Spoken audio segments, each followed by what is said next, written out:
All right, let's dive right in. Today, we're cracking open a classic of literary criticism, E.M. Forster's Aspects of the Novel. Now, I want you to forget any idea of this being some dusty old book. Instead, we're going to look at it as an incredibly powerful and practical toolkit, one that can totally change the way you analyze any novel you pick up. You know that feeling, right? You've just finished this amazing book. You've been on this incredible journey. But when someone asks you why it was so good, you kind of fumble. It just feels so big, so complex, and trying to break it down seems almost impossible. Where do you even start? Well, you're not alone. That's the exact problem that the great English novelist E.M. Forster decided to tackle all the way back in 1927. He gave us a framework, really a set of tools, that lets us peek under the hood of a novel and see exactly what makes it tick as a piece of art. So why do we even need a toolkit like this? It all comes down to something we can call the reader's dilemma. And it's a challenge that comes from the very nature of the novel itself. I mean, think about it. Poetry has meter and rhyme, a play is broken into acts and scenes, but the novel? It's the freest, most flexible literary form out there. It can be about anything, go anywhere, explore our outer world and our deepest, most hidden thoughts. And while that freedom is what makes novels so amazing, it also begs the question that Forster wanted to answer.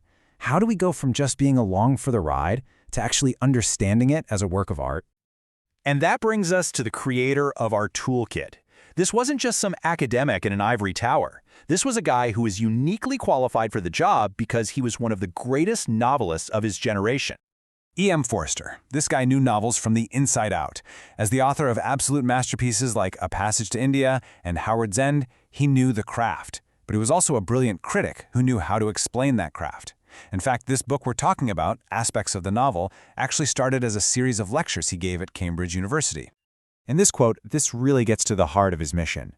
He was arguing that a novel isn't just a bit of entertainment to pass the time. No, it's a carefully constructed work of art. And to really appreciate it, we need to understand how it's built. The goal is to go from being a passive reader to an active, critical one.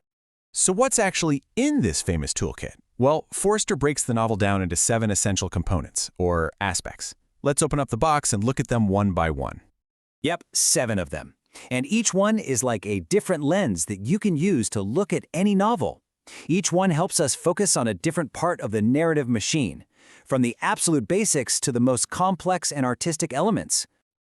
Okay, first up we have our most fundamental tool, the story, or in Hindi, kahani. You can think of this as the novel's raw material. It's the simple chronological order of events. A happened, then B happened, then C happened. It's the most basic part of the novel, the thing that taps into our primitive curiosity to know, okay, what happens next? But a sequence of events is nothing without people. So, on top of that skeleton, we add our second tool, the characters, or patra.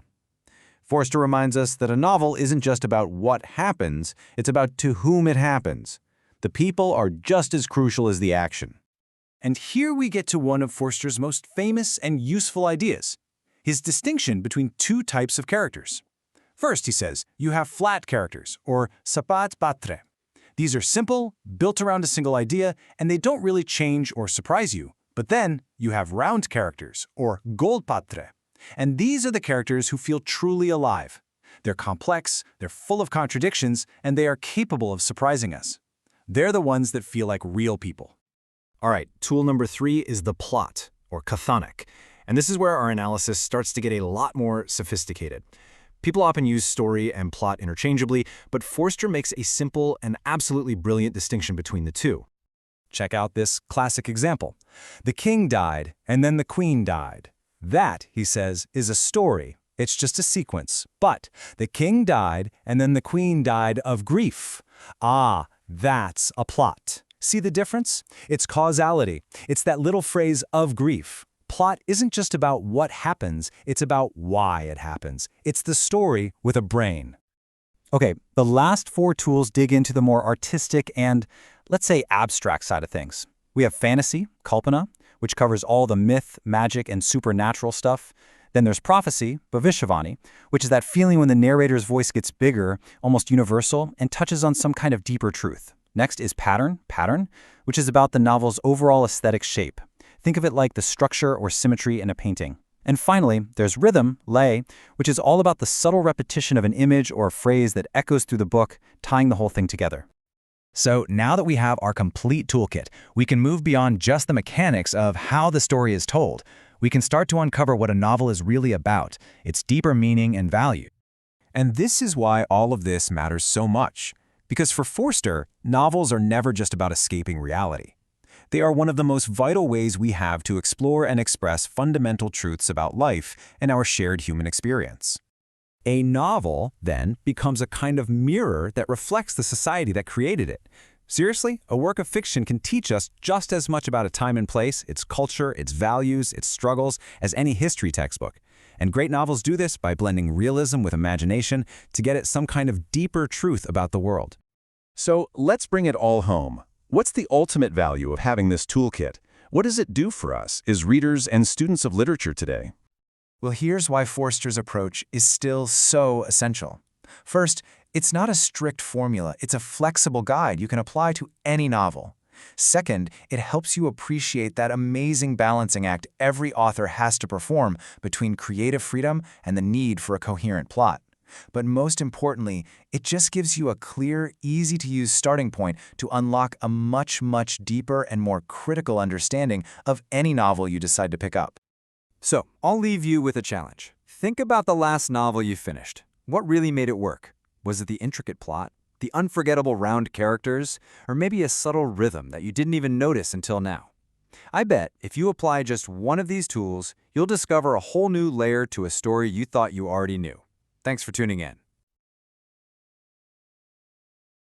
All right, today we're diving into what is arguably one of the most important books in Indian literature, Anandamath. And this isn't just any old novel. We're talking about a piece of fiction that literally helps shape a nation's identity. It's that big a deal.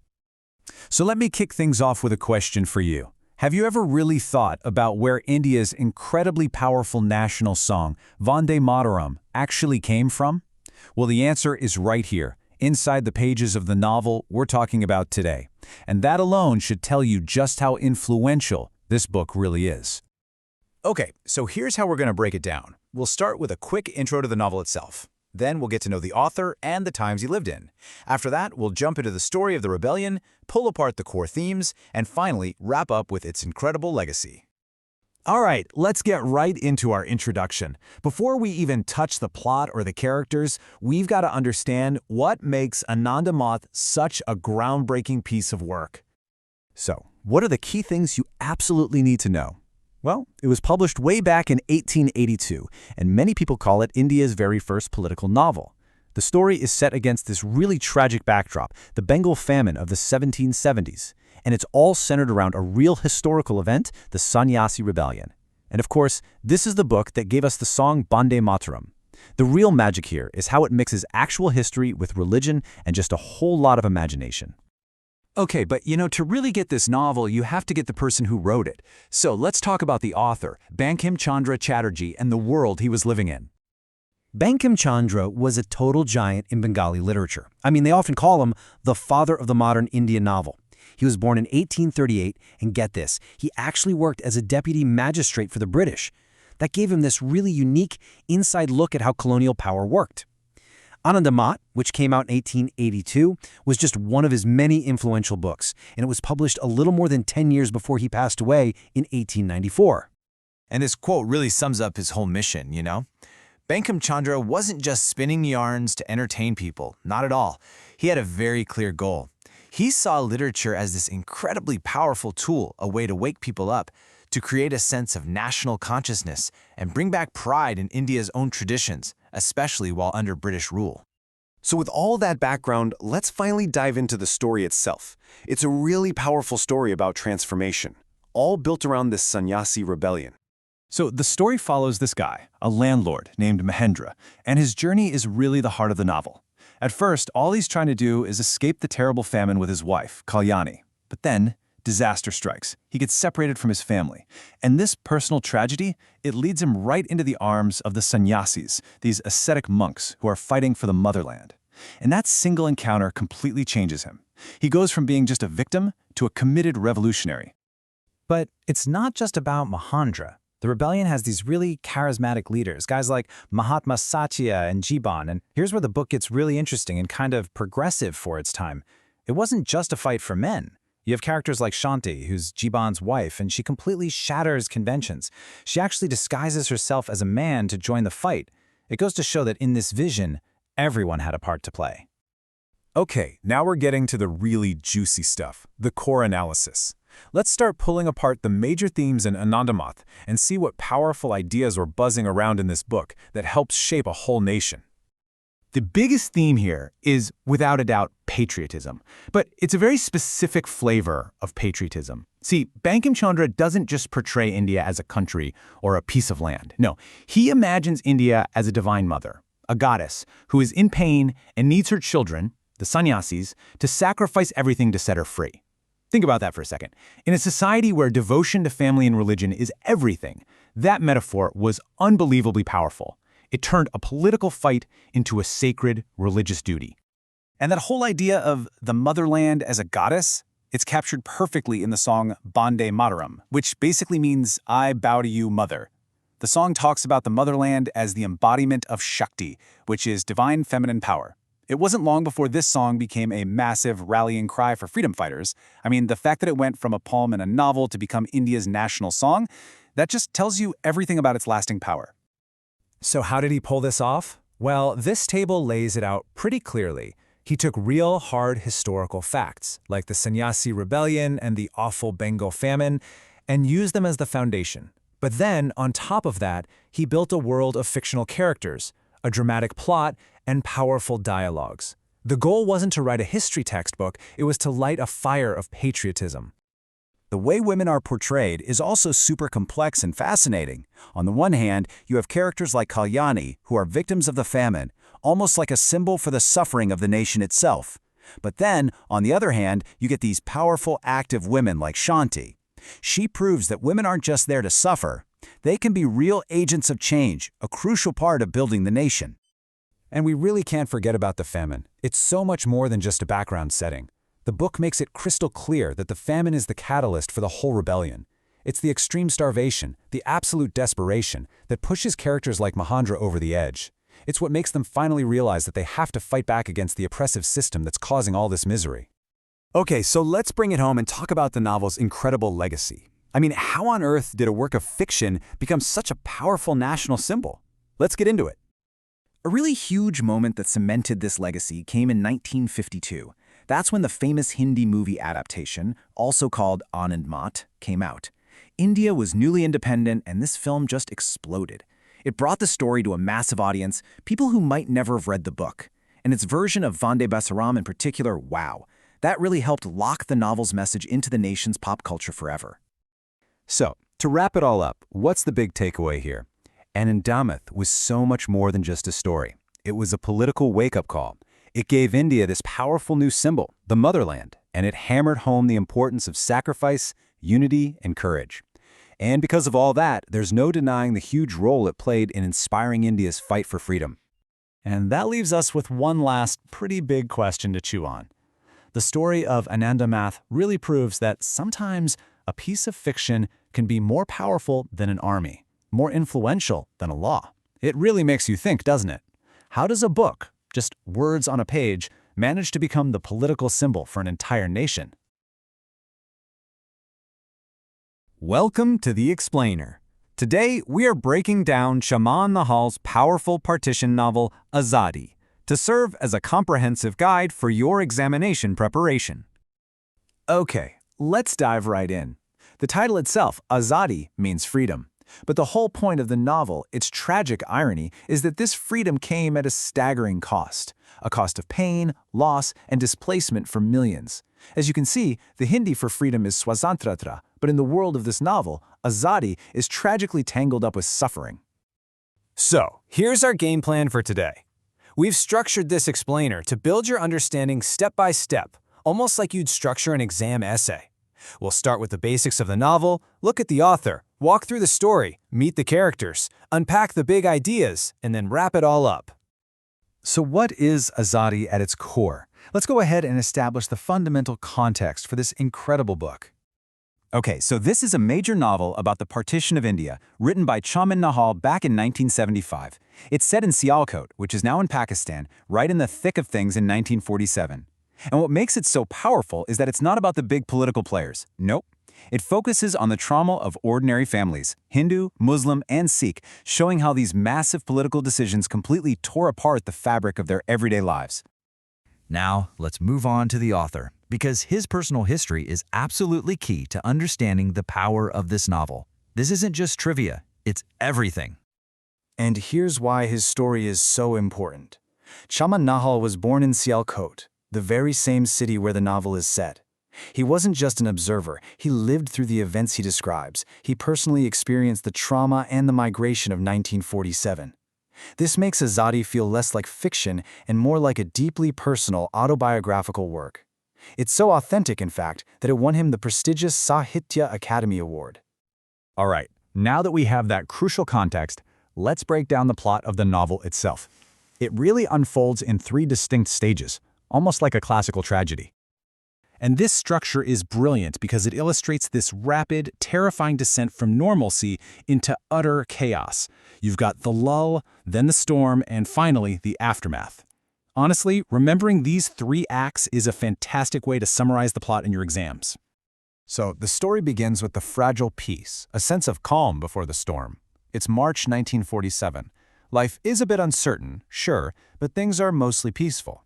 And this harmony between communities is shown through the really touching romance between Arun, who's Hindu, and Nar, who's Muslim. And then the storm hits. It's August 1947. Partition is announced, and all hell breaks loose. Riots erupt, homes have to be abandoned, just like that. And that beautiful dream of freedom, of Azadi, just turns into an absolute nightmare of violence. The final act deals with that haunting aftermath. It follows the survivors who managed to get to India, but now they're refugees. They're facing the loss of their homes, their property, and maybe worst of all, their very identity. This part is all about the psychological and emotional cost of survival and the monumental struggle to rebuild a life from scratch. History is experienced by people, right? So let's meet the central characters who give this novel its incredible emotional weight. What's so clever here is how each character really represents a different piece of the partition experience. You have Lalakanchi Ram, he's your ordinary Indian grain merchant, just a regular guy completely uprooted by history. Then there's his son, Arun, who's full of idealism and represents the shattered hopes of his generation. Arun's love for Noor, who is Muslim, and their broken romance becomes this powerful symbol of the division itself. And finally, Bibi Amarvati, the matriarch, embodies the quiet suffering and incredible endurance of the women caught in all this. So, with the story and characters in mind, we can now dig into the major themes. And this part is absolutely crucial for any in-depth essay you might be writing. Because the novel is so much more than just a history lesson. It forces us to ask some really profound questions about the nature of violence, what identity means, and what freedom really is. First up, the theme of trauma. Azadi is an unflinching look at the brutal violence of partition, but it goes deeper. It's really about the psychological scars, the deep mental shock, or sadma, that lasts long after the physical danger is gone. And that leads us right to the next big theme, the quest for identity. Think about it. When you lose your home, your history, your community, how do you even begin to define yourself? The characters are forced on this journey to find a new identity, to figure out who they are in this brand new, broken world. And you can't forget, Nahal is also offering a really sharp political critique here. He's examining the historical forces and the political decisions, both colonial and communal, that led to this absolute catastrophe in the first place. So, finally, let's summarize why Azadi is considered one of the most important novels in Indian English literature. Why does it still matter so much? This slide illustrates the central conflict of the novel perfectly. It's this stark, heartbreaking contrast between the dream of freedom and its horrific reality. The dream was independence, a new nation, joy and hope. The reality for millions was displacement, bloodshed, trauma, and loss. So for your exam, remember these key takeaways. Azadi is both a political novel and a deeply human document. It's a timeless story of survival against overwhelming odds that reflects historical truth through personal experience. And it's a really key text if you want to understand the partition. And we end with this provocative thought from the novel itself, a question that remains so relevant today. It forces us to reflect on the true price of independence. What does freedom truly mean if it comes with such an unimaginable cost?